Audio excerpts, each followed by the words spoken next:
Most people know that one of the most impressive things that you can possibly do to stand out in the college admissions process is research, right? A lot of students try to get publications and say that they're first author on X number of manuscripts, and that really puts them above a lot of others.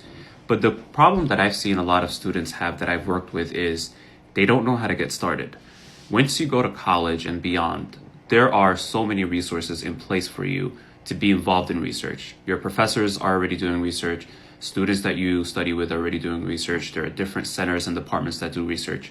But when you're in high school, you don't have those kinds of resources or access already built in to your school. Some very, very specialized STEM high schools may have connections to colleges, but those have been far and few.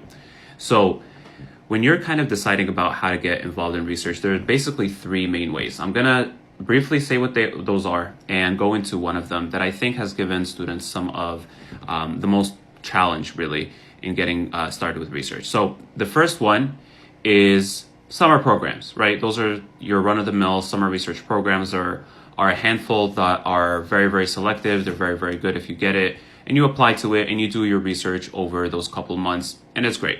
But, it's not accessible to the vast majority of people because a lot of the top programs, they have like less than a 10% acceptance rate. So that leaves like 90% of people. The second potential thing is cold emailing.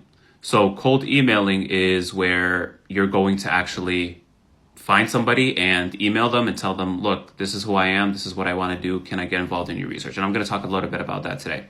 And then the third and final way is to find one of these services online that helps connect you with mentors that are willing to do research with you. And those can be quite expensive, but in return, there's no risk of not getting accepted, right? It's a pay to play.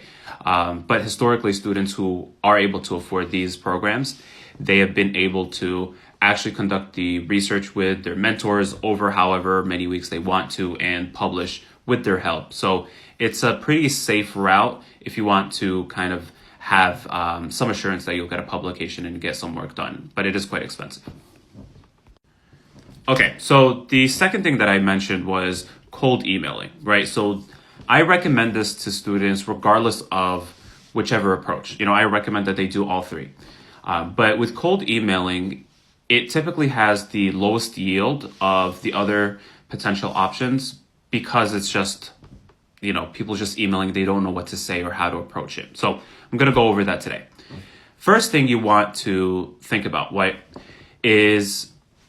major are you? What are you going to study? So if you're going to be, let's take an example of a physics student. You're going to study physics.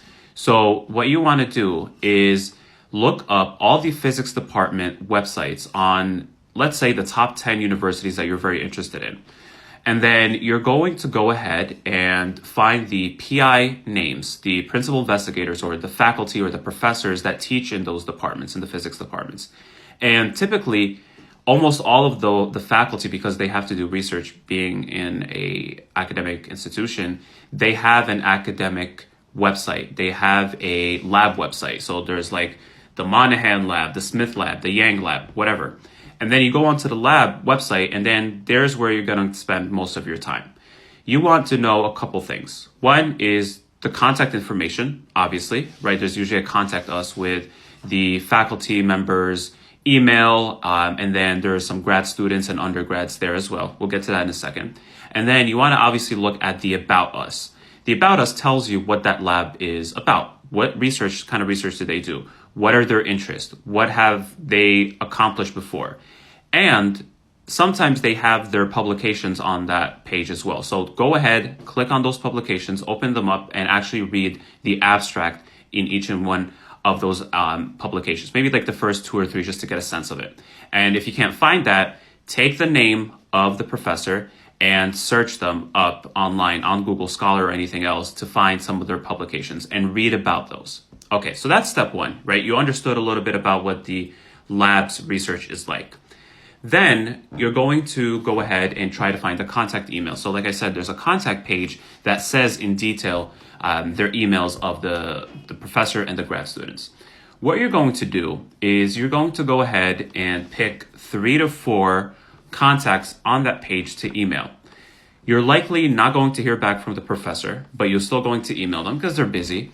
But you're going to try the professor of the lab. You're going to try most of the grad students there, and then 1 or 2 undergrads at that lab, because you're trying to maximize your chances of actually getting a response and somebody actually looking at that email, right? And usually if somebody can't help you, they can at least pass your email to somebody in the lab that can.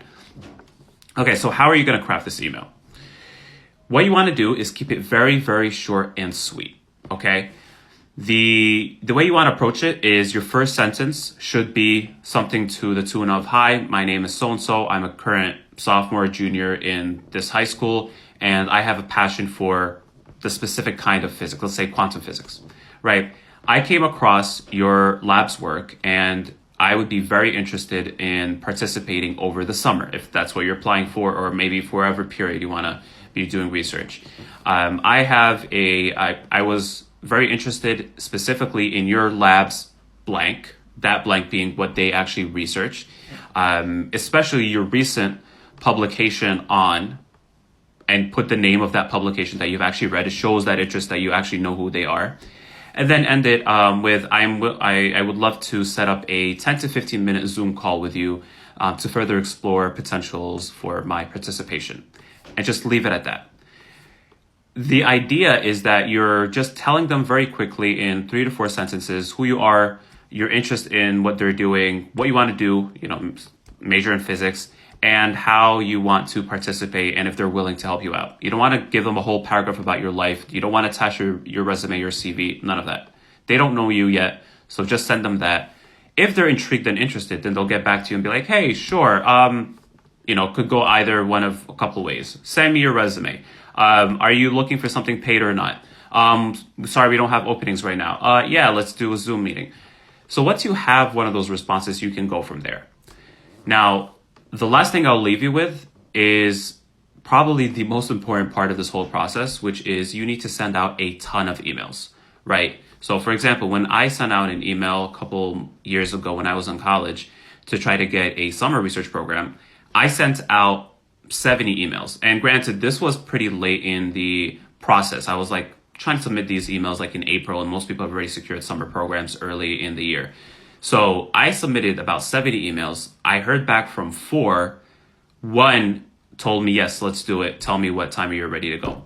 So, the ratios may be different. I was only applying to research programs at one university at the time, which happened to be Yale. So that's the one that I wanted to really work at. But for you, if you're not limited by a particular region or university, you'll probably have a lot more success. So try to set aside time to email as many as you can. If you have any questions about specifics, send a message down there.